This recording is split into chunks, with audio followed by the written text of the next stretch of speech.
আমি ছোট্ট একটা মেসেজ একটা খবর আপনাদের কাছে দিতে চাই। আমাদের প্রাণের পাখি যে শাহাদাত বরণ করেছেন তার একটা উজ্জ্বল দৃষ্টান্ত আমার কাছে আছে, একটা খবর আছে। সেটা হলো যে হুজুর যে জেলে ছিলেন, ওই জেলের যিনি সুপার তিনি আমার দুঃসম্পর্কের এক রিলেটিভ, আমার আত্মীয়। তার নিজের সাথে আমার কথা হয়েছে, তার মায়ের সাথে কথা হয়েছে। তার একটা উজ্জ্বল দৃষ্টান্ত আমার কাছে আছে, একটা খবর আছে। সেটা হলো যে হুজুর যে জেলে ছিলেন, ওই জেলের যিনি সুপার তিনি আমার দুঃসম্পর্কের এক রিলেটিভ, আমার আত্মীয়।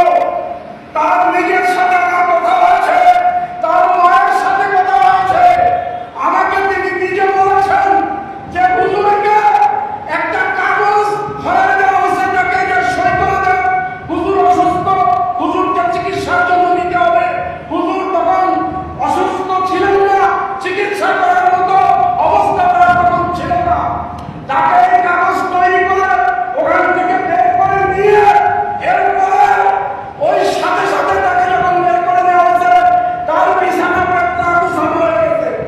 এটা গুছাইছে, গুছানোর পরে ওই ব্যক্তি তার মাকে বলেছে, তার মা আমাকে বলেছেন যে আমার ছেলে বালিশের মুখ বুঝে ডুব করে কেঁদেছেন বাইরে এসে। অর্থাৎ হুজুরকে বিদায় দেওয়া হয়েছে চিরজীবনের মতো নিজের কাটা থেকে। তার মানে পরিকল্পিতভাবে হুজুরকে হত্যা করা হয়েছে। হুজুরকে হত্যা করেছে, হুজুর শাহাদাত বরণ করেছে।